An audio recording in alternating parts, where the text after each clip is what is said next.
What up? It's your boy French Montana, and this is a special edition of Air Pollution Podcast. It's the Mac and Cheese 5 edition. You already know what it is. It's going down.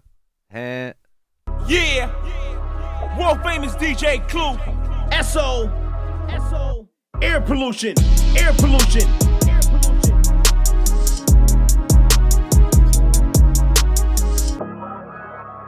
All right, man. Special edition of the Air Pollution Podcast. SO in the building. French Montana. What's up, my guy? Mac and Cheese. You know what I'm saying? What we doing, Finally. man? You know what I'm saying? Got the mac and cheese done, the new version. You know what I mean? So, yo, man, mac and cheese, man, what does it mean to you, man? You know, mac and cheese is like the core, man. It's like the roots. It's like where everything started from. It's like, that's like right before Max B went in, after we did all the coke waves, he was like, yo, you got to drop your project. I'm like, what I'm going to name it? He was like, Mac with the cheese. you know that laugh. Yeah. Nah, It was for like, sure. yo, Mac with the cheese. And I just, ever since then, it's been like, more of like treating the album like a single instead of, going after the singles like, what we do. Right. So this is like that project. Let me ask you a real question. Because you one of the few rappers that really had bonds with niggas. You had bonds with Max B. You had bonds with Chinks Drugs. Yeah. What is it about you that enables you to mix and merge with niggas to mix and merge with people so successfully? Man, I just think I'm just me when I'm just me when I'm around people, you know what I mean? It's like I bring good energy. I don't be trying to, a lot of people will come and just soak your energy up and just like, you know what I'm saying? I just feel like, when I meet people, if we vibe, we just catch that vibe. We just that bond. I think it's the African in me, you know what I'm saying? You think so? Yeah. Because you and E go way back from when I remember when y'all was filming, when y'all was doing the videos, the DVDs. Yeah.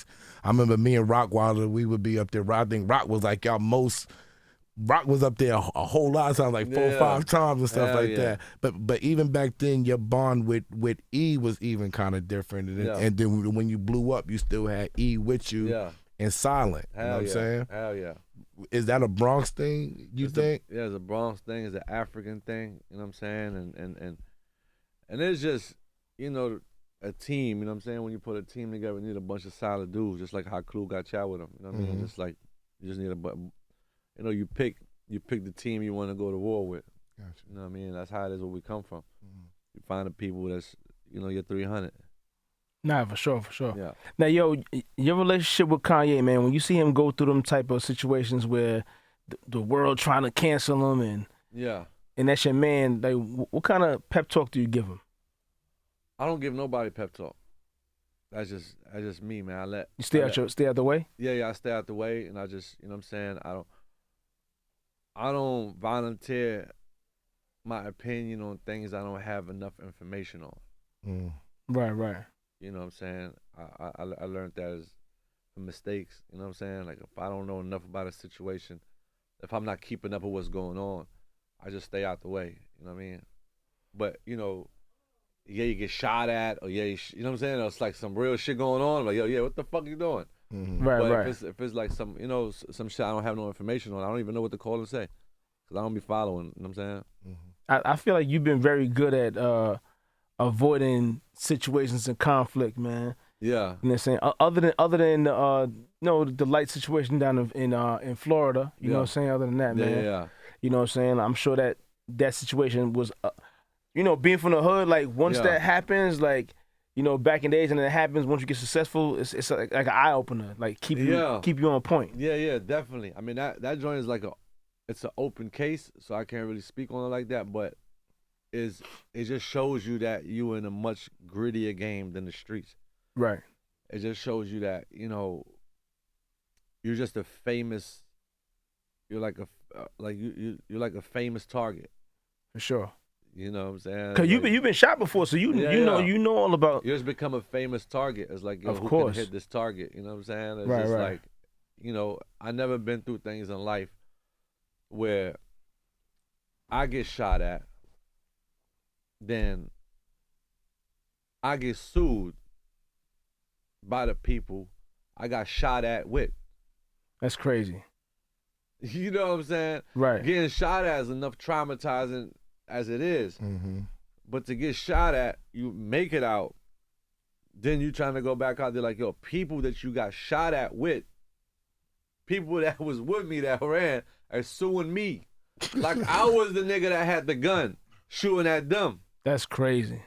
How do you even fight, bro? Sometimes you gotta leave it in God's hand. Like, yo, Allah, please help me in this situation, because I don't know what to say. I didn't shoot. They were shooting at me and you.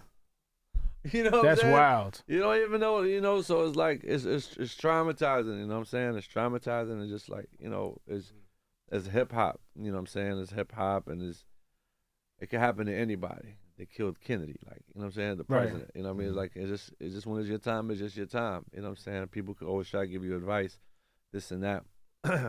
In the streets, you at least worry about sticker boys that come to shake you down, or you worry about somebody stealing your pack when you're not in the hallway. You worry about, you know what I'm saying, but you're not lawsuits after getting shot at. It's like, that's crazy. That's like a whole different level of life I never expected.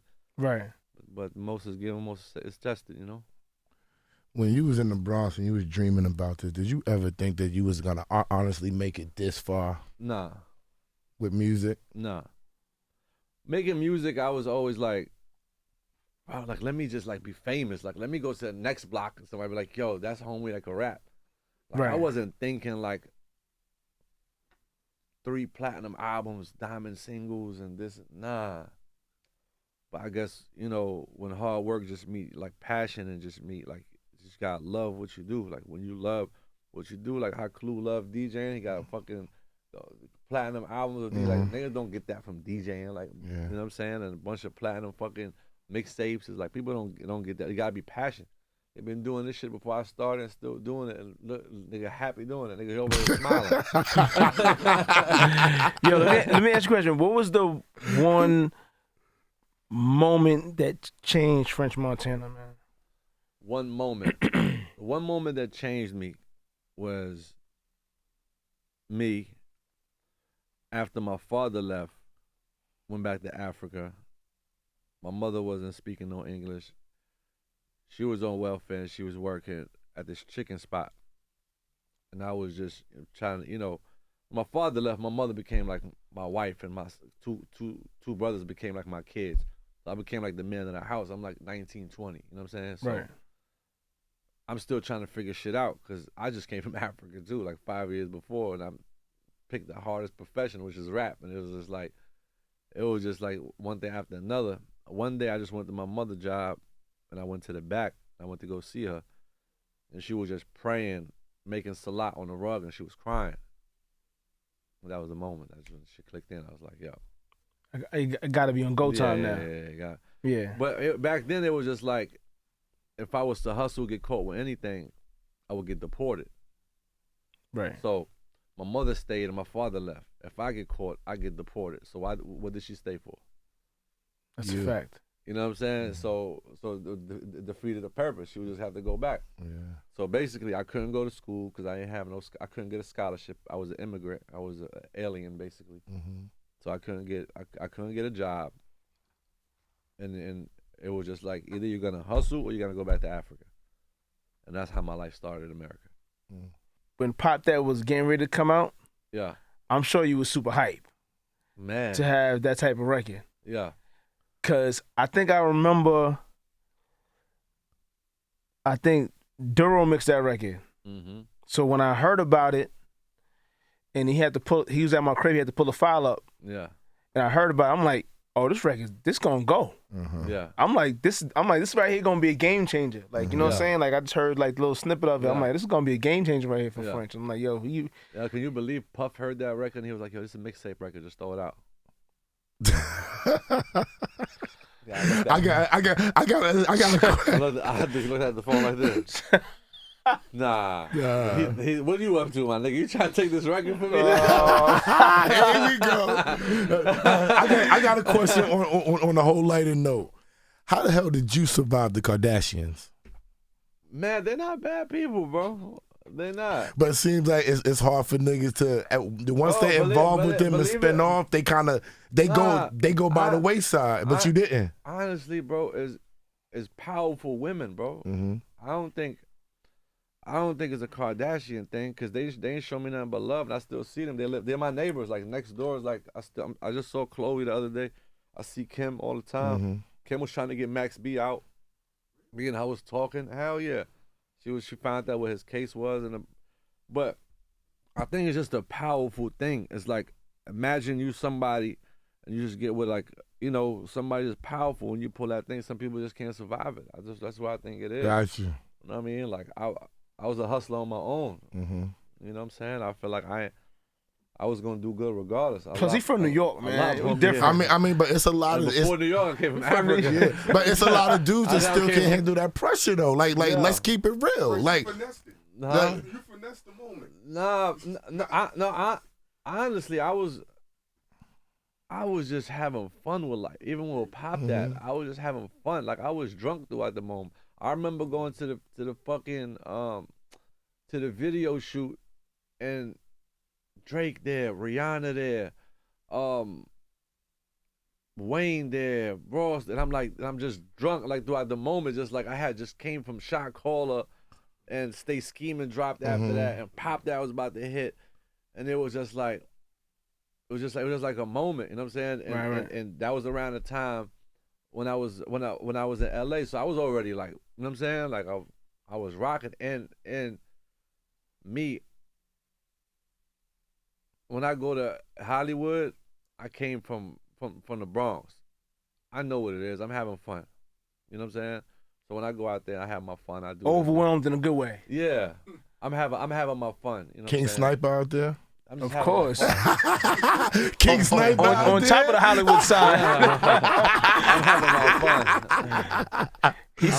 He got his sniper rifle through the older Hollywood sign, you know what I'm saying? Well, I am going to say this. Knowing you for such a long, long time, and seeing somebody go from all the stages that you went to, it gives me the feeling like I could do that shit too. Yeah. You know what I'm saying? Because I saw it from all stages, from just knowing, smoking weed, whatever, and then seeing you. I didn't even know you rapped, which was the crazy shit. Then I found out, and then you told me, and just seeing you just keep moving and moving up and learning and moving throughout the game and still being a New York nigga, it makes me feel good. And it gives me the confidence that where I can personally go is unlimited. That's how it started for me too, though, because when if I was if I came from Africa and went to like Jersey or like Missouri or some shit, I don't think I'd have been a rapper.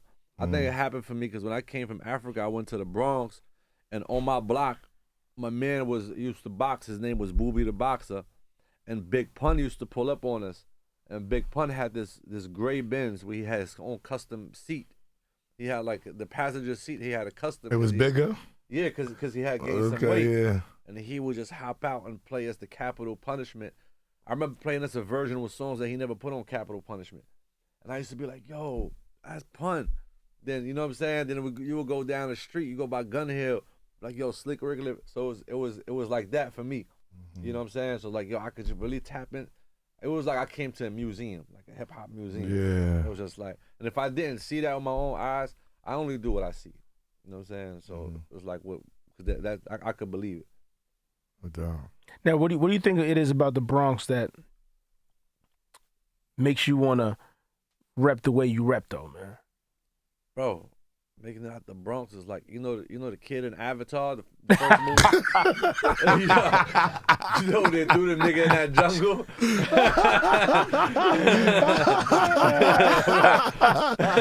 Everywhere you go, you talk about the Bronx, man. I ain't mad at you, man. Everywhere you go. You know they threw that nigga in that jungle, nigga had everything chasing you, some shit you never even seen before. You jumping over cliffs, you land in the water, you found your way, then you just come back with the blue team like this. Nigga, we done survived. Now you moved out to the West Coast for a while, man. Yeah. How was the transition? Because I know, like, when I first got out to LA and started doing music, man, I felt like, oh, this is fly, this is dope. Yeah. But then after you stayed there for a while, it gets a little repetitive, redundant, to me, and like, you know what I'm saying? I think I hit the ceiling in New York at one point. It was just like, after. Bro, I did the Cocaine City DVD era in New York. I did the Me and Max B Wave Guard series. I did the my first album here. Right. So it's like, I was like, yo, let me go see what I could do in LA for a second. I went to LA, met up with Kanye, did that joint with me, him, and Nas. You know what I'm saying? Cause a lot of artists from New York was there. I couldn't get them here. Right. I couldn't get Nas here. So, and I connected Nas with Kanye. That's how Nas and Kanye got their album done. That's fire. You know what I'm saying? So I remember I'm going to the video shoot. I look at Nas and he look at me like, how the fuck you got me and this nigga here in the middle of the desert doing a video? So that's what I came out to like, yo, that was one of the moments I was like, okay, cool. I finally get my respect as an artist. You know what I'm saying? Right. Mm-hmm. So it was things like that I couldn't do in New York. Mm. You know what I mean? So I went there and I couldn't do, bro, I can't find no girls that I watch on TV in New York. They're in LA. I'm sorry, man. I can't. I gotta go there. I gotta go to a couple Grammy parties. I gotta go a couple of Oscar parties. I gotta go see some celebrities. I gotta go to Six Flags. You got the amusement park. The amusement park for the hoes. I was going to Six Flags. The amusement park for the hoes. That's in LA. I gotta go to Six Flags. In New York, I throw a party, every nigga from my hood shows up. Oh, that's a fact, though. Bro, I'm tired of seeing you niggas, bro. Can I throw a party while I see fucking Sanaa Lathan pull up, like fucking, Nia Long, like shout out to Nia Long, like, you know what I'm saying? Like house party vibes. Yeah. Like Nia Long hit me up, yo, French, I'm gonna come through the crib. All right, Nia Long, pull up. Can't do that in New York. That's a fact. Do you think the fact that you got the mentality to get money going way back when you was fucking with Waka, and you was basically booking shows for him, basically, just so you could perform? Yeah. Do you think that mentality is what has driven you and gotten you this far? Hell yeah. That mentality is survival. It's not a mentality. It's called survival. But ain't nobody booking shows for another nigga. Bro, that's hustle mode. And see him getting 15,000 and getting no money, but he wasn't getting no money, just an opportunity to perform and spread his vibe, though. But I was telling them earlier. I said there was a moment where Clue had Fab, Envy had Red Cafe, Greenland had Uncle Murder, fucking the list goes on. Every DJ in New York, it was that phase that everybody had an artist. And I was like, yo, how the fuck am I gonna get in? Nobody's trying to play my shit. I'm not signed to none of these DJs. So it was Smack. Smack did the DVD. Threw Shay Davis in there. This nigga's a genius. I went, I grabbed Cocaine City DVD. I said, this is my DJ. I put myself in there. I had people think somebody else owned Cocaine City. Yeah, no. So the same mentality how I booked Waka to book myself, I put Cocaine City out. I pressed 10,000, $5 a piece. How much is that? 50,000. 10,000 a piece. Every 3 months, whatever it is, a new volume out. I put myself exactly how y'all put the artist in the middle of the mixtape. By the time the fifth freestyle came out, like, yo, who's Fab?